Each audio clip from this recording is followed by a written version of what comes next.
안녕하세요. 오늘은 그 유명한 철학자 프리드리히 니체의 대표작이죠. 차라투스트라는 이렇게 말했다. 속으로 함께 떠나볼 텐데요. 그 방대한 내용 중에서도 제2부 세컨드 파트에 초점을 맞춰서요. 어떤 이야기들이 펼쳐지는지 그 구조와 핵심을 파헤쳐 보겠습니다. 이 깊고도 뭐랄까 매력적인 텍스트를 함께 헤쳐나갈 전문가님 모셨습니다. 안녕하세요. 네, 반갑습니다. 제1부에서 차라투스트라가 산에서 내려왔잖아요. 그럼 제2부에서는 어떤 여정이 이어지나요? 분위기가 좀 다른가요? 네. 제 2부는 확실히 분위기가 좀 더 뭐랄까 깊어진다고 할까요? 일부에서 던졌던 그런 생각들을 가지고 이제 세상이랑 본격적으로 부딪히는 거죠. 부딪힌다. 네. 그러니까 고독 속에서 얻은 지혜를 현실에 적용하려 할 때 마주치는 어떤 저항이나 오해들, 그리고 그 속에서 더 깊어지는 차라투스트라의 고뇌, 성찰 이런 게 담겨 있어요. 아하. 네. 아이디어를 현실에서 시험하는 단계. 뭐 그렇게 볼 수 있겠네요. 이상과 현실의 충돌 같은 거군요. 목차만 봐도 제목들이 정말 다양해요. 그렇죠. 자, 그럼 청취자 여러분을 위해서 이 제2부의 큰 그림을 한번 그려보죠. 우리의 미션은 이 38개나 되는 담론들 속에서 핵심 테마 몇 가지를 딱 뽑아서 그 의미를 좀 곱씹어 보는 거예요. 다 보기엔 너무 많으니까요. Child with the Mirror부터 시작해서 저기 LX장, 7개의 봉인, 또 세븐 시리즈까지 쭉 이어지죠? 정말 많아요. 네, 근데 첫 장부터 좀 상징적이지 않나요? 거울을 든 아이라니. 그러게요. 아이는 일부 마지막 그 정신의 세 단계 변형 기억나시죠? 낙타, 사자, 아이. 거기서도 나왔잖아요. 맞아요. 뭔가 새로운 시작 아니면 순수한 시선 그런 걸까요? 정확히 보셨어요. 아마 제2부는 세상을 바라보는 어떤 새로운 관점, 혹은 자기 자신을 좀 투명하게 비춰보는 성찰, 이런 걸로 시작하는 것 같아요.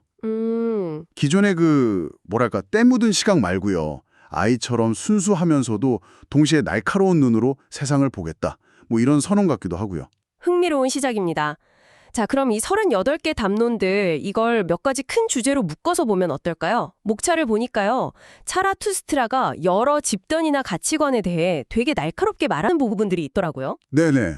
예를 들면 연민하는 자들, 성직자들, 유덕한 자들, 심지어 천민까지요. 이건 첫 번째 테마로 묶을 수 있지 않을까요? 기존 가치와 사회 집단에 대한 비판 이렇게요. 아주 좋은 분류네요. 네, 이 부분들이 바로 니체 철학의 도발적인 면모가 확 드러나는 지점이죠. 도발적이다. 네, 특히 연민 같은 거요. 보통은 되게 긍정적인 가치잖아요. 그렇죠. 좋은 거죠. 근데 니체는 이걸 완전 다르게 봐요. 연민이 오히려 인간을 좀 나약하게 만들고 강자가 스스로를 극복하려는 의지를 꺾는다. 이렇게 비판하거든요. 잠깐만요. 연민이 나쁘다고요? 그건 좀 충격인데요. 보통 좋은 거라고 배우는데. 니체는 왜 그렇게 생각했을까요? 그렇죠. 그래서 니체 읽기가 좀 불편할 때도 있는 거예요. 니체가 보기에는 그 무분별한 연민이라는 게 동등한 관계가 아니라 뭐랄까 강자가 약자를 이렇게 내려다보는 시혜적인 태도에서 나올 수도 있고 또 약자 역시 그 연민에 기대서 스스로 일어서려는 노력을 포기하게 만들 수도 있다. 뭐 이런 거죠. 그렇군요. 유덕한 자들에 대한 비판도 좀 비슷해요. 사회가 딱 정해놓은 덕에 그냥 안주하는 게 과연 진짜 강인함이냐 아니면 그냥 편안한 수능이냐 이렇게 묻는 거죠. 와, 그냥 제목만 봐서는 몰랐을 그런 깊은 뜻이 있네요. 그 독거미, The Tarantulas라는 제목도 엄청 강렬해요. 이건 어떤 비판이죠? 그 독거미는요. 주로 르쌍띠망, 그러니까 약자가 강자에 대해 품는 어떤 원한 감정 있잖아요. 그걸 상징하는 걸로 많이 해석돼요. 르쌍띠망. 네, 이들은 직접 복수할 힘은 없으니까 뭐 평등이다, 정의다 이런 도덕적인 가치를 내세워서 강자를 끌어내리려고 한다. 뭐 이런 거죠. 니체는 이런 위선적인 평등주의, 복수심에 기반한 도덕을 굉장히 경계했어요. 거미줄처럼 교묘하게 퍼져나가서 정신을 마비시킨다고 본 거예요. 이야, 듣고 보니 정말 날카로운데요? 사회 통념에 그냥 정면으로 맞서는 느낌이에요. 맞습니다. 자, 그럼 이런 외부 비판을 넘어서서 차라투스트라 자기 자신의 내면을 들여다보는 듯한 제목들도 있어요. 이건 두 번째 테마, 차라투스트라의 내면 풍경과 고독, 이렇게 이름 붙여볼까요? 예를 들면 밤의 노래, 춤의 노래, 무덤의 노래 같은 것들이요? 네, 좋습니다. 이 부분들은 진짜 차라투스트라의 일기장 같아요.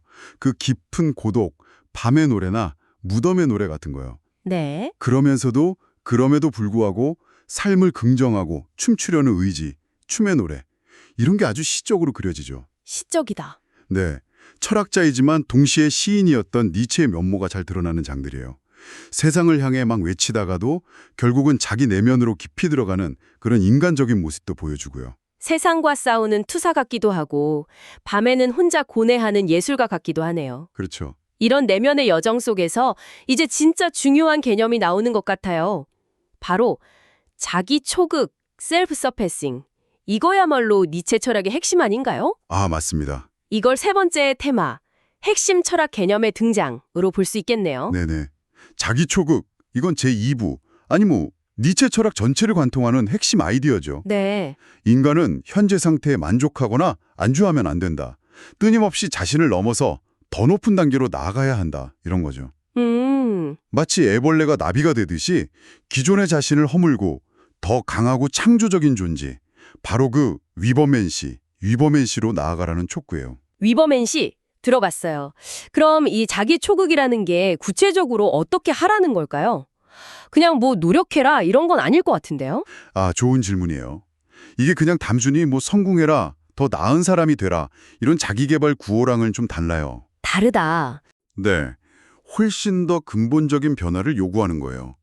기존의 도덕이나 사회 통념, 심지어 자기 자신의 한계까지도 딱 인식하고 그걸 넘어서려는 의지, 그리고 새로운 가치를 스스로 창조해내는 능력, 이걸 의미해요. 와.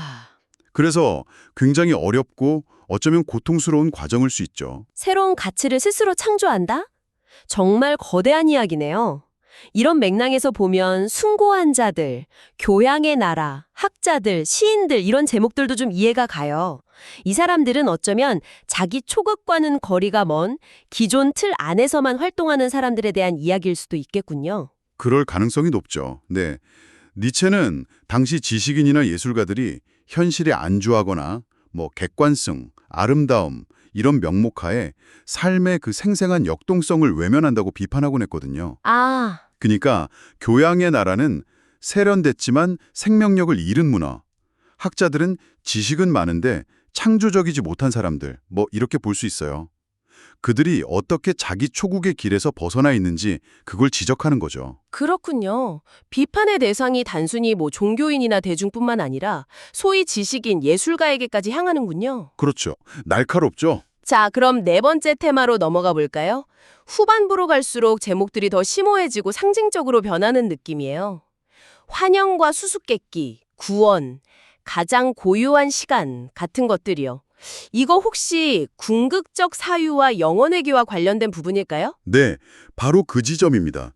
특히 그 환영과 수수께끼는요, 니체 철학에서 가장 중요하면서도 또 가장 어려운 개념이죠. 영혼회귀. 영혼회귀. 네, 이 사상이 아주 극적으로 제시되는 장으로 유명해요. 그 영혼회귀가 정확히 뭐죠? 좀 어렵던데요. 그렇죠. 어렵죠. 간단히 말하면 이런 거예요.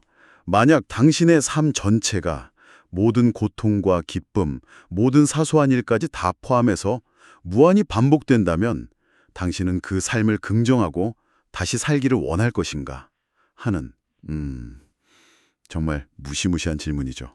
와, 상상만 해도 좀 아찔한데요. 내 삶이 무한 반복된다니. 이걸 받아들이느냐 마느냐가 중요하겠네요. 바로 그거예요.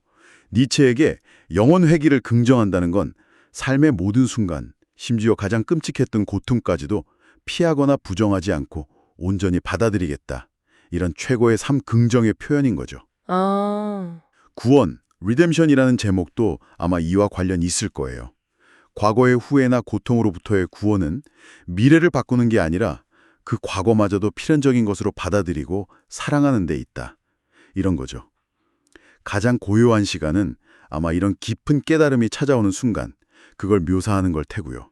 영혼회귀. 아, 정말 곱씹어볼 만한 개념이네요. 자, 이제 마지막 테마로 가볼까요? 제2부 막바지에는 날고 새로운 서판들, 중력의 영, 회복기의 환자, 7개의 봉인 같은 제목들이 나와요. 이건 마치 새로운 가치 창조와 미래 선언 같은 느낌인데요. 정확합니다. 중력의 영은 우리를 이렇게 짓누르는 낡은 도덕, 죄책감, 허무주의 같은 것들을 상징해요. 네. 이걸 극복해야만 위로 날아오를 수 있다. 뭐 이런 거죠. 아하. 그리고 낡고 새로운 서판들. 이건 마치 모세가 십계명 받았듯이 차라투스트라가 낡은 가치판을 부수고 새로운 가치판을 세우려는 의지를 보여주는 거예요. 인간 스스로가 가치의 창조자가 되어야 한다. 이런 선언이죠. 회복기의 환자는 뭔가요? 그 영혼회귀 받아들이는 게 너무 힘들어서 병이라도 앓았던 건가요? 아, 그렇게 해석할 수 있죠. 재밌는 해석인데요. 영혼의 귀라는 사상이 받아들이기에 너무나 버겁고 충격적이잖아요. 네. 그래서 그걸 소화하고 자기 것으로 만드는 과정이 마치 심한 병을 앓고 회복하는 과정과 같다? 이걸 비유적으로 표현했을 수 있어요. 아. 이 고통스러운 회복 과정을 거쳐야만 비로소 진정한 창조자가 될 수 있다. 뭐 이런 의미겠죠. 그리고 마지막 7개의 봉인은 마치 요한계시록처럼 미래에 대한 예언이나 새로운 시대의 개막을 알리는 그런 상징으로 익힙니다. 와, 정말 제 2부는 니체 사상의 핵심들이 완전 응축되어서 폭발하는 구간이네요. 기존 가치 비판부터 내면 탐구, 핵심 철학 제시, 그리고 새로운 가치 창조 선언까지 이 제목들만 따라가도 정말 벅찬 여정이에요. 그렇죠. 청취자 여러분, 이 중에서 특별히 여러분의 호기심을 자극한 제목이나 주제가 있었나? 네. 이 제목들이 그냥 내용 요약이 아니라 뭐랄까 우리 자신에게 질문을 던지는 것 같아요. 당신은 연민에 대해 어떻게 생각하는가? 당신 안의 독거미는 뭐냐? 당신은 스스로를 극복하고 있나? 만약 당신 삶이 영원히 반복된다면 이렇게요. 니체는 답을 딱 주는 철학자라기보다는 우리를 좀 불편하게 만들면서 스스로 생각하게 만드는 그런 철학자인 것 같아요. 네, 맞아요. 정답을 알려주기보다는 생각할 거리를 툭 던져주는 거죠. 좋습니다. 그럼 이쯤에서 차라투스트라는 이렇게 말했다 제2부의 주요 테마 탐험을 마무리해야 할 것 같네요. 네. 결국 이 모든 담론들을 통해서 차라투스트라가 우리에게 궁극적으로 하고 싶은 말은 뭘까요? 오늘은 니체의 차라투스트라는 이렇게 말했다 제2부의 목차를 중심으로 그 안에 담긴 주요 테마들을 크게 5가지로 나누어 살펴보았습니다. 기존 가치와 사회 비판, 차라투스트라의 내면과 고독, 자기 초극 같은 핵심 철학, 영혼의 귀라는 궁극적 사유, 그리고 새로운 가치 창조 선언까지 정말 숨가쁘게 달려왔네요. 제2부를 쭉 관통하는 차라투스트라의 외침은 아마 이거겠죠? 인간이여, 현재에 안주하지 마라. 낡은 가치에 얽매이지 마라. 스스로를 극복하고 너 자신의 가치를 창조하는 주인이 되어라. 아, 주인이 되어라. 네, 굉장히 까다롭고 때로는 좀 고독한 길을 제시하는 거죠. 편안함보다는 성장을, 수능보다는 창조를 택하라는 요구예요. 이 많은 이야기들 속에서 여러분의 마음을 가장 강하게 끌었던 부분은 어디인가요? 어쩌면 니체가 던진 질문들은 100년이 훌쩍 지난 지금, 정보는 막 넘쳐나는데 방향을 잃기 쉬운 우리 시대에 오히려 더 절실하게 다가올지도 모르겠어요. 그렇겠네요. 여러분 각자의 낡은 서판은 무엇이고 또 새로 쓰고 싶은 새로운 서판은 무엇인지 한번 생각해보는 것도 흥미로울 것 같습니다. 와, 정말 깊은 질문을 남겨주시네요. 오늘 저희와 함께 니체의 철학적 모험, 그 2번째 막을 탐험해 주셔서 정말 감사합니다. 감사합니다.